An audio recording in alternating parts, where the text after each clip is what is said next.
L'Amérique de demain ne veut plus une Europe soumise. Voilà ce que nous dit J.D. Vance. Alors, bienvenue sur Point de Rupture, où on aborde des sujets que les autres n'abordent pas.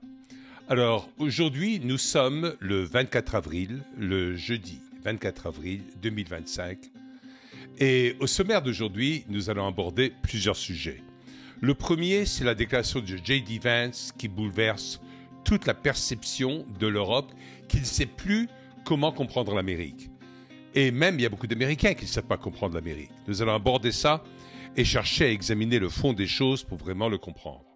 La deuxième chose dont on va parler au sommaire, c'est de Thomas Sowell, S-O-W-E-2-L, qui, à mon humble avis, est un des meilleurs économistes américains qui ait jamais existé. Il a déjà l'âge de 94 ans, mais tout son parcours est passionnant et vous allez découvrir quelqu'un qui non seulement est un économiste de première classe, mais en même temps, il est très amusant, il est très marrant, il a un humour fou et il est complètement inhabituel, il sort des sentiers battus. Et finalement, le troisième sujet que l'on va aborder sur ce qui est en train de se passer sur le plan culturel, c'est le film qui est sorti, qui s'appelle Conclave. Et vraiment, il est à l'ordre du jour. Il est à propos avec ce qui est en train de se passer au Vatican et l'élection d'un nouveau pape. Donc, on va aborder ça et voir comment ce film cherche à manipuler la pensée des gens. Donc, je vous invite à prendre votre café, votre thé, comme vous voulez, prendre le temps de boire quelque chose et ensuite, on y va.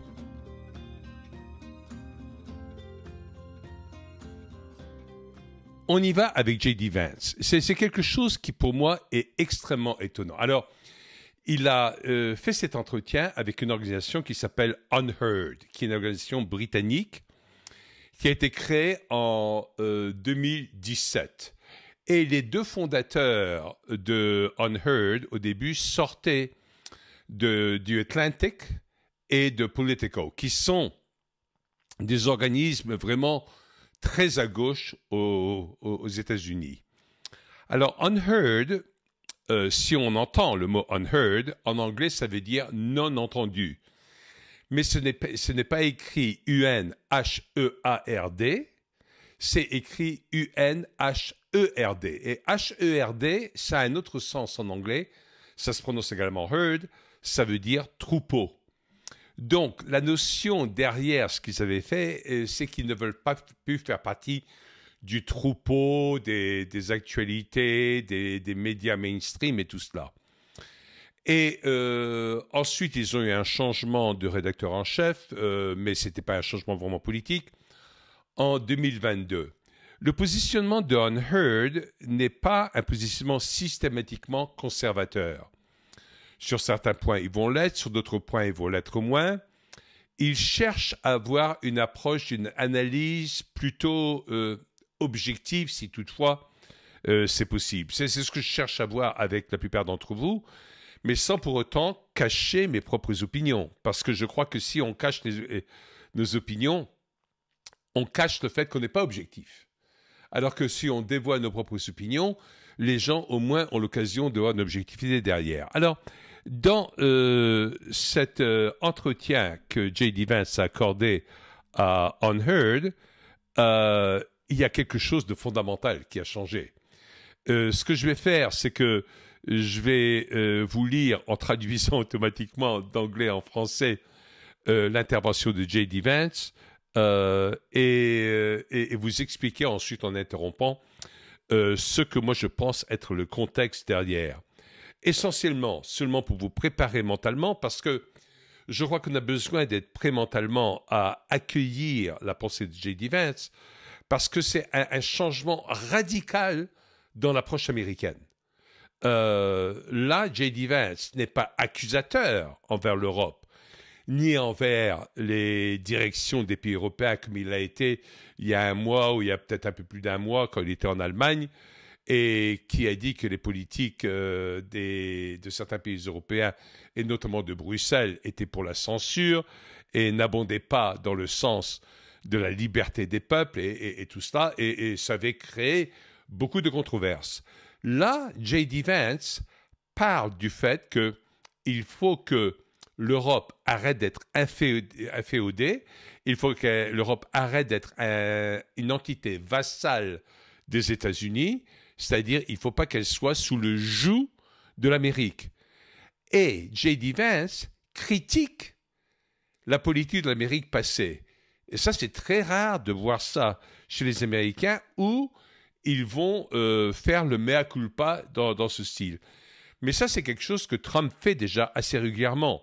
C'est une bouffée d'air frais. Je pense qu'il faut que les Européens saisissent cette occasion et de se dire, tiens, pour une fois, l'Amérique n'est pas en train de chercher à nous imposer des choses, mais si elle ne cherche pas à nous imposer des choses et si l'Europe n'est pas prête pour prendre sa place à ce niveau-là, ou certains pays européens ne sont pas prêts pour prendre leur place à ce moment-là, ben ça va donner rien du tout. Alors regardons ce dont il parle tout de suite. Alors, je vais avancer et couper le son pour ne pas être dérangé, et je vais vous traduire les interventions de J.D. Vance. Alors, il dit, eh bien, tout d'abord,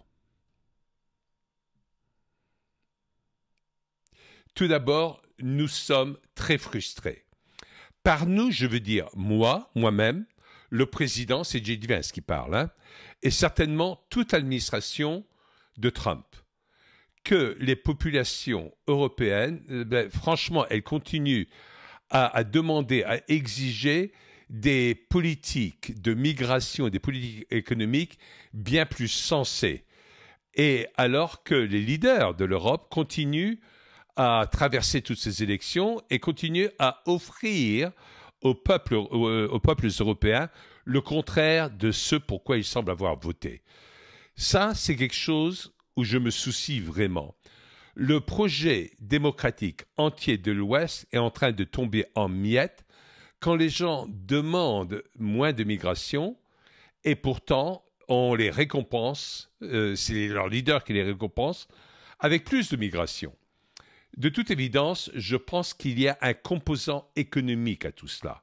Alors qu'est-ce qu'il entend par composant économique ? C'est-à-dire, c'est la même chose qu'il y a aux États-Unis, c'est que de grosses entreprises cherchent à attirer la migration parce qu'ils vont avoir de la main-d'œuvre à bas prix et bien plus maîtrisable que des gens qui seraient éventuellement syndiqués et qui fonctionneraient dans ce genre de situation. Et J.D. Vance qui continue en disant, mais je crois que ce qui est encore plus important, c'est que ceux qui votent ont le droit de décider de ce qu'ils veulent. Je dis ça en tant qu'ami, pas en tant que quelqu'un qui est en train de pointer du doigt, etc. Il est en train de se référer à lui-même de ce qu'il avait fait déjà avant. Pas de quelqu'un qui dit « Ah, vous avez vraiment fait des bêtises, là, vous vous êtes trompé complètement ». Mais en tant qu'une personne qui respecte réellement et qui aime profondément l'Europe. Cette partie de ce que nous avons réussi à survivre et à continuer à grandir pendant le XXIe siècle, c'est de pouvoir répondre à la volonté du peuple sur la question de la migration. C'est quelque chose que, franchement, les leaders américains et les leaders européens ont vraiment fait des bêtises là-dedans pendant près d'un demi-siècle. Et je dis, regardez, tout comme le président Trump est en train de se préoccuper de ce qui préoccupe réellement ceux qui votent sérieusement, nous encourageons nos amis en Europe à écouter le peuple d'une façon très sérieuse. Alors là, ensuite, les journalistes de Unheard interviennent et ils disent, mais comment est-ce qu'il peut dire on veut respecter l'Europe, on veut respecter les leaders européens, mais on considère que l'Europe n'est pas en train de prendre des bonnes décisions sur la migration. Donc, et c'est ça le danger de commencer à exprimer ce qu'on veut faire, parce qu'il y a des gens qui vont comprendre des choses hors contexte et les changer. Moi, je préfère continuer à écouter J.D. Vance parce que je trouve que c'était un courage énorme de sa part et c'est quelque chose d'inhabituel pour l'Amérique, parce que l'Amérique a fait énormément d'erreurs de par le passé. Elle a fait des bonnes choses, mais elle a fait des erreurs également. Mais l'Amérique a toujours eu beaucoup de mal à reconnaître ses erreurs. Et quand elle les reconnaît, c'est souvent pour manipuler les gens d'une façon ou d'une autre. Il y avait que JFK qui avait reconnu certaines erreurs de la politique américaine, notamment en Afrique, et l'a payé très cher après. Allez, continuons à voir ce que nous dit J.D. Vance. Il a dit, je pense définitivement que l'Amérique et l'Europe vont continuer à réussir dans des relations d'économie et de sécurité de nos deux continents séparés. Je ne pense pas que l'Europe a besoin d'être plus... non, comment il dit ça? Il faut que je traduise ça très bien. Je ne pense pas que si l'Europe est davantage indépendante, ça serait mal pour les États-Unis. Je pense que ça serait bon pour les États-Unis. Si on revient dans l'histoire, je pense franchement que les Britanniques et les Français avaient parfaitement le droit d'être en désaccord avec le président Eisenhower, c'était en 1956, au sujet de la crise du canal de Suez. Et moi, je pense réellement que l'Europe avait pleinement le droit d'exprimer toutes ses intentions dans ce genre de situation. Les nations européennes avaient, la plupart des nations européennes, pas toutes, mais certaines avaient parfaitement raison en ce qui concernait l'invasion de l'Irak. Imaginez que J.D. Vance dit l'invasion de l'Irak. C'est la première fois que, en dehors de Trump, qu'il avait déjà dit auparavant, mais là, on voit à quel point Trump permet à J.D. Vance de s'exprimer, où J.D. Vance parle d'invasion en Irak. Hein, et ça, c'est extrêmement important parce qu'on a assez entendu parler de l'invasion russe en Ukraine, etc. Et personne ne parle des millions de morts qui ont suivi l'invasion américaine en Irak, pas seulement en Irak, mais dans d'autres pays du Moyen-Orient. Et là, lui, il parle de l'invasion en Irak. Et franchement, si les Européens avaient été un peu plus indépendants, et s'ils avaient un peu plus de volonté à faire face aux États-Unis, ben peut-être on aurait pu éviter un désastre très grave au monde entier qui a été perpétré par l'invasion de l'Irak menée par l'Amérique. Vous imaginez ce qu'il dit? L'invasion de l'Irak menée par l'Amérique. Et une Europe plus indépendante, oui, elle va peut-être amener à davantage de conversations, parfois à davantage de débats, mais je ne pense pas que l'Amérique des années 50, l'Amérique des années 60, l'Amérique des années 70 demandait à la France si c'était des vrais alliés ou pas, même si parfois il y avait des désaccords profonds. Et là, il se réfère bien sûr aux désaccords qu'il y avait entre le président De Gaulle et les États-Unis, où De Gaulle voulait sortir de la partie militaire de l'OTAN. Il s'avère qu'il avait parfaitement raison à l'époque, que c'était un visionnaire là-dessus. Et là, J.D. Vance souligne que De Gaulle avait raison. Mais je pense que c'est OK pour des alliés d'avoir des désaccords, dit J.D. Vance. Et c'est ce que je voudrais que l'Europe soit. Je veux que l'Europe soit un allié. Je veux que l'Europe soit forte, indépendante, un allié fort et indépendant. De toute évidence, chaque pays individuel veut que les Européens fassent exactement ce qu'ils veulent. Je ne veux pas que les Européens fassent ce que les Américains leur disent de faire. Je ne pense pas que ce soit dans l'intérêt de l'Europe de faire ce que l'Amérique leur dit de faire. Et je ne pense pas que ça soit dans notre intérêt non plus. Et ça, c'est quelque chose de très riche dans ce qu'il vient de dire. Parce qu'il vient de transformer complètement la perception de l'Amérique par le reste du monde, mais y compris par les Américains. Il vient d'accuser, depuis la Deuxième Guerre mondiale jusqu'à aujourd'hui, ça veut dire on est en train de parler de 4 générations de 20 ans chacune. Ça fait 80 ans de politique américaine qu'il dit qui était fausse et erronée, que l'hégémonie américaine était trop importante et empêchait l'Europe d'être l'Europe. Oui, ce qui est intéressant dans ce que dit J.D. Vance, il semble qu'il dit il faut qu'on revienne à une politique d'avant 1956, d'avant la crise du canal de Suez, où il veut que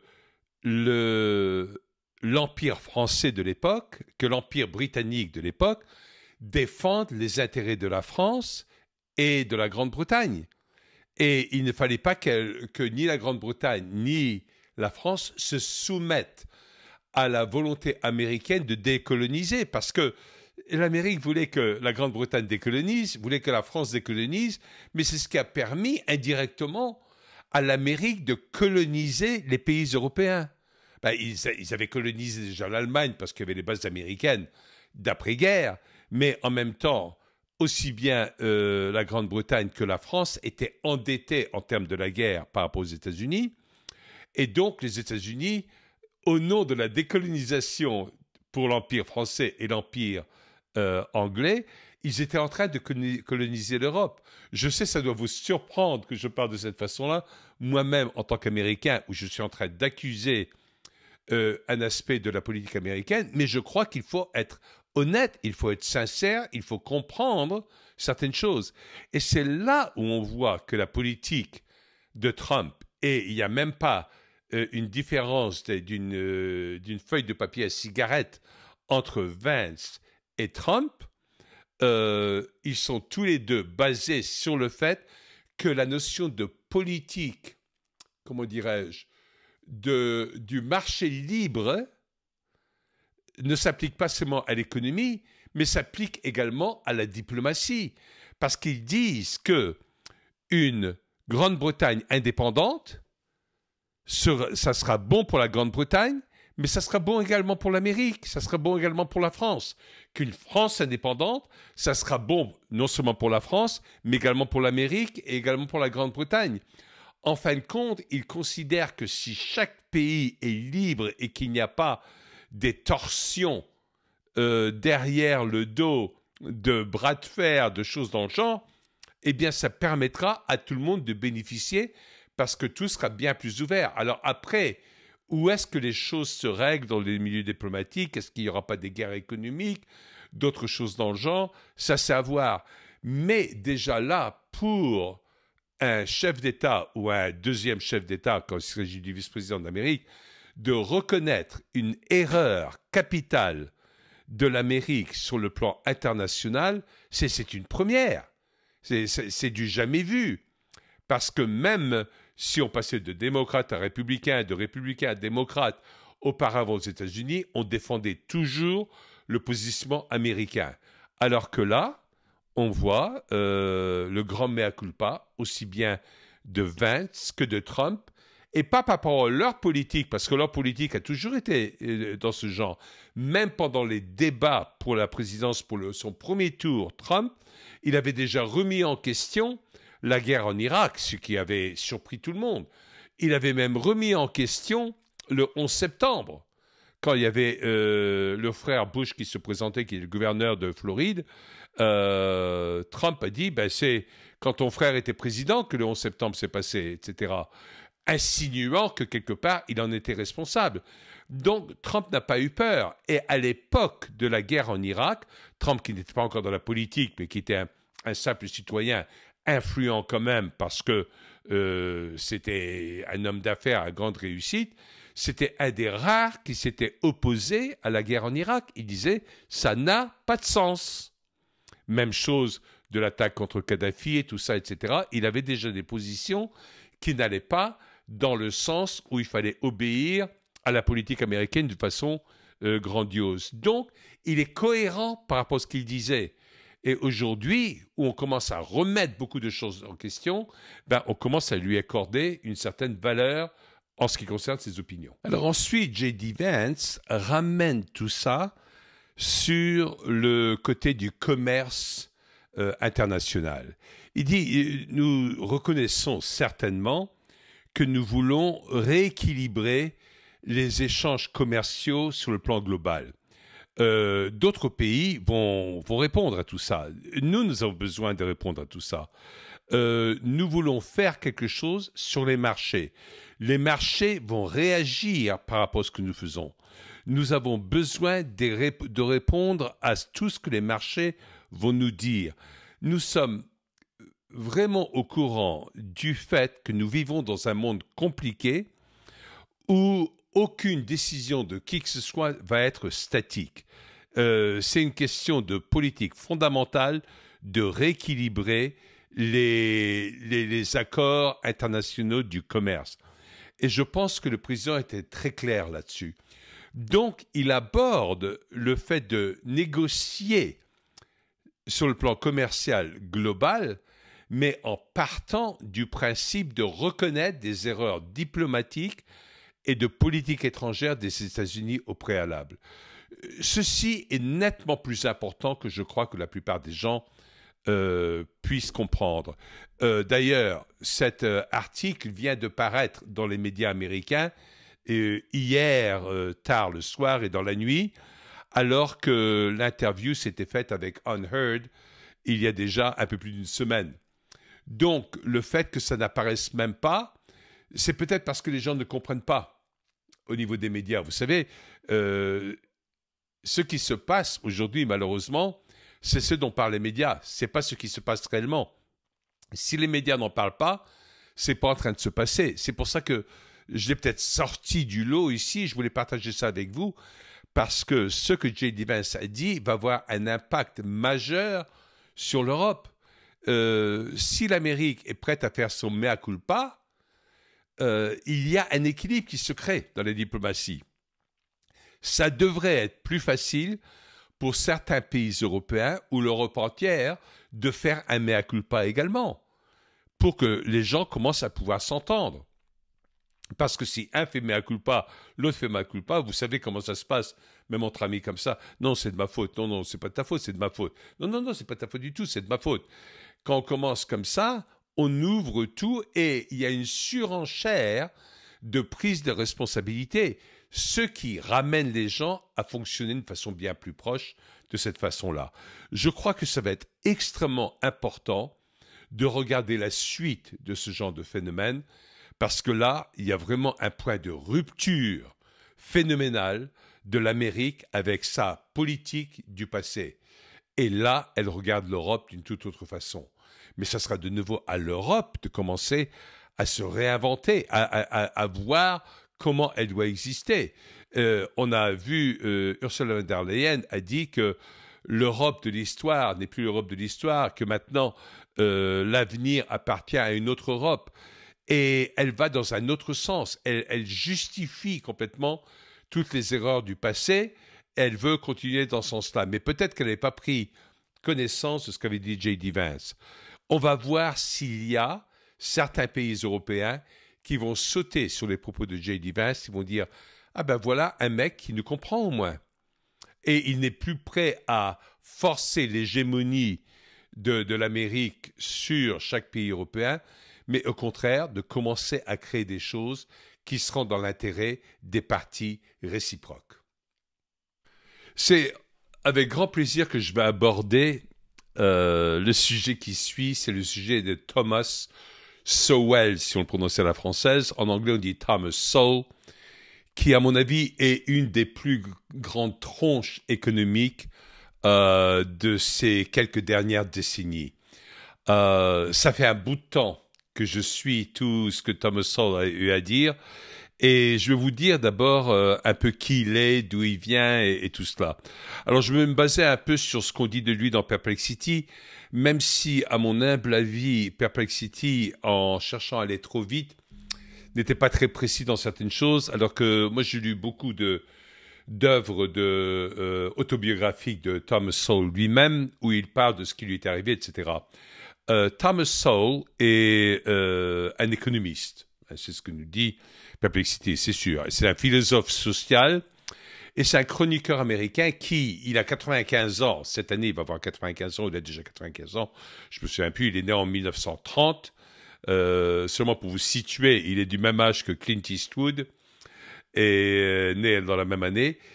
Et il est né dans un milieu très défavorisé en Caroline du Nord, dans une famille afro-américaine qui était complètement fauchée.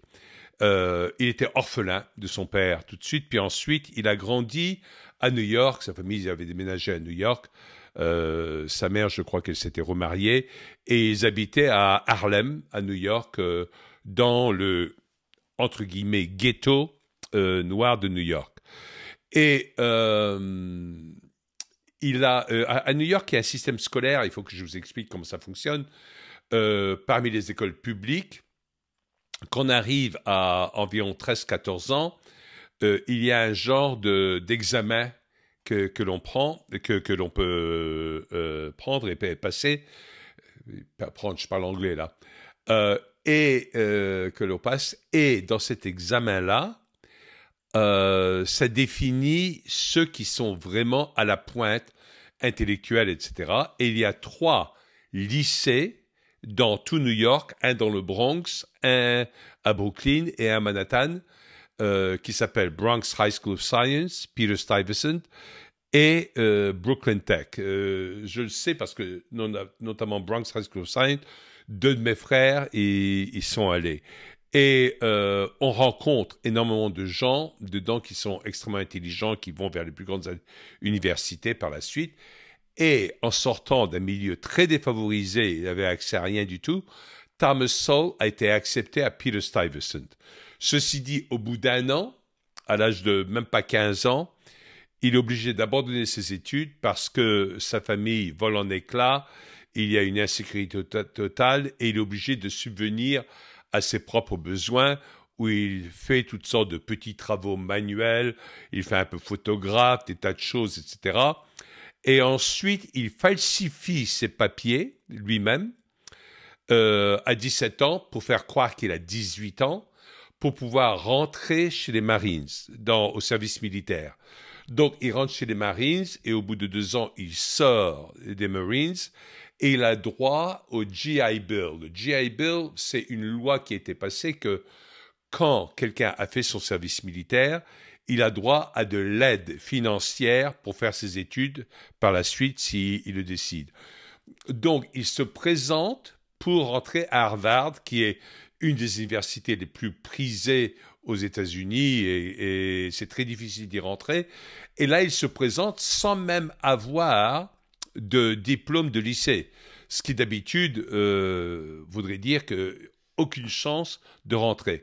Ben, il est rentré à Harvard où il a son bachelor d'économie. C'est 4 ans à Harvard et il en sort avec un magna cum laude, c'est-à-dire avec d'excellentes notes. Ensuite, il a un master's à Columbia University, qui est une autre école, j'en ai déjà parlé auparavant, dans les Ivy League Schools. Et ensuite, il y a un doctorat à l'Université de Chicago. Et ça, il faut comprendre ce que ça veut dire, l'Université de Chicago, parce que l'Université de Chicago, et quand on parle de l'école économique de Chicago, on parle de l'école monétariste qui fait que c'est tous les gens qui croient, et c'est plus ce qu'on appellerait en France des libéraux. Des gens marché libre et tout cela. Et là, il fait son doctorat sous George Stigler, qui a été plus tard prix Nobel d'économie. Et ensuite, Sowell a enseigné dans des universités prestigieuses comme Cornell, Brandeis, UCLA. Et puis, depuis 1980, c'est-à-dire à partir de ses 50 ans, jusqu'à maintenant, ça veut dire 45 ans plus tard, il est chercheur au Hoover Institution de l'université de Stanford. Stanford, c'est une université de très haut niveau qui est au sein de la Silicon Valley. Mais au sein de Stanford, qui est plutôt une université de gauche, comme la plupart des universités aux États-Unis, il y a une institution qui s'appelle le Hoover Institution, dont est membre également Mark Victor Hansen, et également Thomas Sowell et d'autres très forts penseurs de droite. Et ça fait partie des contradictions du système américain sur ce plan-là. Donc, voilà lui qui se retrouve dans ce cas-là. Et moi, j'aime beaucoup Thomas Sowell parce qu'il a énormément d'humour. Je vais continuer sur Thomas Sowell demain, mais je voudrais vraiment déjà vous mettre au courant de certaines choses qui sont extrêmement importantes en ce qui concerne Thomas Sowell. Premièrement, sa critique du marxisme est sans doute pour moi une des meilleures que je n'ai jamais vues. Pourquoi? Parce qu'au début, lui, quand il est rentré dans le marché du travail, il a commencé à travailler après avoir fait ses études et tout cela, il avait une tendance au marxisme également, comme l'ont beaucoup de gens qui fonctionnent uniquement sur le plan intellectuel, parce que le marxisme se prête très facilement à quelqu'un qui est très fort en logique et dans une pensée intellectuelle. On croit comprendre le monde entier. Mais Thomas Sowell, ce en quoi je lui reconnais une capacité extraordinaire, c'est qu'il a compris à ce moment-là que le marxisme ne pouvait pas fonctionner, même si lui, il y croyait. Et voilà pourquoi il n'y croyait pas. Perplexity ici nous dit qu'il s'est éloigné de cette doctrine après avoir constaté, selon lui, ses incohérences et ses effets pervers. Dans son œuvre Marxism, Philosophy and Economics, ça veut dire le marxisme, la philosophie et l'économie, il critique les malentendus entourant le marxisme et dénonce l'inefficacité des politiques sociales qui qualifient, écoutez bien, les politiques sociales du marxisme. Regardez la perception de Thomas Sowell là-dessus, il les qualifie de socialisme pour les riches. C'est quoi le socialisme? Le socialisme, c'est quand il y a un État qui est fort et qui ramasse de l'argent pour le redistribuer à qui de droit. Et donc, là, il a vu tout de suite que dans le marxisme, il y a le socialisme pour les riches, car elle profite davantage aux groupes puissants qu'aux pauvres. Et Thomas Sowell, ensuite, pendant des années, je crois qu'il a arrêté seulement il y a 2 ou 3 ou 4 ans, pas plus longtemps que ça, vers 90 ou 91 ans, il publiait un papier qui était à peu près une feuille entière, qui ensuite passait sur les réseaux sociaux, un peu partout. Avant, ça passait dans les journaux. Tous les jours, 5 jours sur 7, sans faille, pendant des années, il a fait ça. Ensuite, il sautait un jour ici et là, et puis depuis qu'il a plus de 90 ans, il s'est engagé à ne plus le faire avec la même intensité, parce que on peut imaginer que chacun a droit à un certain repos à partir d'un certain âge. Et si vous avez l'occasion de le voir, peut-être avec des sous-titres, etc., vous verrez la brillance du bonhomme. Tout ce qu'il dit, par exemple, sur l'esclavage, il a une connaissance sur l'esclavage dans le monde, dans l'histoire, qui est phénoménale. Il a étudié la vie de Karl Marx et il parle de comment Karl Marx a fait des choses dans sa propre vie et tout cela qui sont en contradiction totale par rapport à cette philosophie. Et il le fait toujours avec énormément d'humour. Ça sera très important pour certains d'entre vous de les lire. Mais moi, je crois qu'une de ses œuvres les plus puissantes, c'était Knowledge and Decisions. Ça veut dire la connaissance et les décisions. Alors écoutez bien pourquoi c'est important. Lui, il découle a priori sur le plan économique de la ligne de Friedrich Hayek, c'est ce qu'on appelle l'école autrichienne. Et il insiste sur la dispersion de la connaissance dans la société.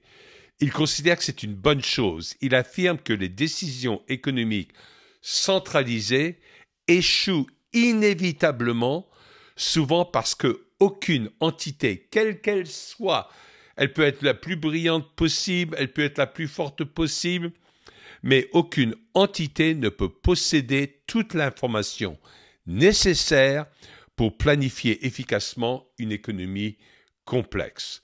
Et ça, si vous avez l'occasion de lire un livre sur l'économie pour comprendre la pensée de Thomas Sowell, voilà l'œuvre que vous avez besoin de lire de lui, c'est Knowledge and Decisions. Je crois qu'en français, ça s'appelle La connaissance et les décisions. Et là, vous comprendrez énormément de choses là-dessus. Mais Thomas Sowell fait volant en éclats les discriminations positives, les politiques identitaires, des tas de choses comme ça. Pas les politiques identitaires dans le sens français du terme, et surtout de la droite, mais la politique identitaire, l'identitarisme, tel que c'est représenté par la gauche wokiste aux États-Unis. Je crois que c'est une richesse et une bouffée d'air frais que de lire du Thomas Sowell régulièrement. Moi, je vous avoue que de nombreuses fois, quand j'étais rempli du bien-pensant, de tout ce que les autres pouvaient dire à tout moment dans la vie, quand je revenais à du Thomas Sowell, ça me permettrait de remettre l'église au milieu du village. Donc, je vous incite à le lire et demain, je vous parlerai davantage de Thomas Sowell parce que je crois que c'est une personnalité qui est très importante, mais que de toute façon, tous les médias mettent de côté, et à moins d'être très intéressés à l'économie et aux politiques sociales, etc., on ne sait pas qui est Thomas Sowell. Donc, j'espère que si vous avez jamais entendu parler de Thomas Sowell, ben, ça sera une ouverture pour vous. Si vous en avez déjà entendu parler, je suis sûr que vous serez bien d'accord avec moi qu'il s'agit là de quelqu'un d'exceptionnel. Alors, n'hésitez pas à vous abonner et à liker et surtout à partager avec d'autres personnes. Parce que c'est pour ça que nous faisons ce point de rupture, c'est pour vous permettre d'en savoir bien plus. Et maintenant, on va passer sur un autre sujet qui est un sujet d'actualité. Dans l'actualité, je vais vous parler d'un film qui est sorti il y a quelques mois et qui a défrayé les chroniques. Et moi, je ne l'avais pas vu parce que j'avais entendu dire des choses pas très bien sur le film, etc. Puis ensuite, j'ai eu un ami très proche qui vient de voir le film avec sa femme. Et après, il m'a dit que le film est vraiment bien fait. Et ensuite, il était totalement choqué par rapport à la fin, ce qui s'est passé à la fin. Alors moi, j'ai tout de suite décidé de regarder le film. Et je suis allé le chercher. Et il s'agit de film qui s'appelle Conclave, avec un acteur exceptionnel qui s'appelle Ralph Fiennes, qui a joué Voldemort dans Harry Potter. Et également, il y a John Lithgow et d'autres acteurs de grande renommée dans ce film. Et le film, il est fait d'une façon extraordinaire. Et il s'appelle Conclave, et c'est à l'ordre du jour parce qu'aujourd'hui, ben, il y a un conclave qui va s'ouvrir dans les jours qui viennent pour élire un autre pape. Et comme vous savez, le mot conclave vient du latin con et clavis. Con, c'est avec, et clavis, et c'est une clé. Ça veut dire que c'est une porte avec une clé. Il faut comprendre que dans l'ancien temps, la plupart des portes n'avaient pas de clé, que c'était complexe de faire des serrures, etc., etc. Il y avait des clés pour l'extérieur, mais à l'intérieur des bâtiments, rares étaient les endroits qui se fermaient à clé. Et là, la notion du conclave, c'est qu'on enferme les gens dans quelque chose. C'est-à-dire, ils sont là, ils n'ont pas le droit d'avoir accès à des idées de l'extérieur. Tous les cardinaux se réunissent, ils discutent pour choisir un nouveau pape. Et tout le film est basé là-dessus. L'ambiance est extraordinaire. C'est un film qui est très bien fait, très bien joué, etc. Mais il nous amène vers le fait de trouver certaines personnes sympathiques et d'autres nettement moins sympathiques. Donc, le film, dans son scénario et dans son approche, ne cache pas la volonté d'être plutôt avec les gens progressistes, plutôt de gauche, alors que les personnes qui parlent contre le relativisme moral, qui parlent plus des traditions, etc., sont présentées dans le film comme des intransigeants et des intolérants. Mais ce n'est pas seulement là que le film est important. Alors, si vous n'avez pas vu le film, je suis désolé parce que je vais tout vous casser et je vais vous dévoiler la fin, mais je ne peux pas faire autrement parce que c'est de ça dont il s'agit. Donc, si vous ne voulez pas connaître la fin du film, ne regardez pas le reste de ceci jusqu'à ce que vous voyez le film. D'accord? Vous avez le temps de tout fermer, mais si vous voulez connaître la fin du film, ben, je vais vous le dire. Donc, il y a toute une bagarre entre ceux qui vont voter pour un tel ou un tel et un tel, et on est censé avoir au moins les 2/3 des voix pour élire le nouveau pape. Et finalement, il y en a un qui apparaît et qui est un peu inconnu, qui est quelqu'un qui est un Mexicain, mais qui s'appelle le cardinal de Kaboul. Et donc, il n'a rien à voir avec le Mexique. Pourquoi? Parce qu'il s'est retrouvé pendant la période de la guerre au Pakistan, en Afghanistan, dans toute cette région du monde. Et donc, lui, il interpelle tous les autres. Ils disent, mais vous connaissez rien à la guerre. Moi qui ai connu la guerre, etc., etc. Et il s'avère, après, qu'il est un peu spécial. Et il cherche à prendre des renseignements sur lui, parce que c'est lui qui est élu, pape. Et il découvre qu'en fin de compte, il a quelque chose de profondément unique. C'est comme ça que le film le présente. Pas d'anormal, mais d'unique. C'est qu'il est homme, soi-disant, mais né avec un utérus et des organes génitaux femelles, et qu'il a fait un voyage en Suisse pour voir s'il allait avoir une hystérectomie, c'est-à-dire pour enlever l'utérus, pour lui faire une opération, une ablation de l'utérus. Et il a décidé de ne pas le faire, comme il dit, parce qu'il a décidé de continuer à être comme celui que Dieu a fait. Et là, on voit tout le côté du panthéisme arrivé, qui a des aspects du wokisme, où on donne la primauté à la nature, que la nature est l'expression de Dieu, que la nature et Dieu est un, et qu'il faut obéir à la nature. C'est pour ça qu'on voit dans les dernières scènes la tortue qui se promène, qui le remet dans l'eau. C'est toute une question de manipulation dans ce sens-là. Et pour moi, le danger du film, c'est pas le fait qu'ils vont élire un pape qui a un utérus parce qu'il est né comme ça, etc., etc., mais c'est qu'en ont fait une norme.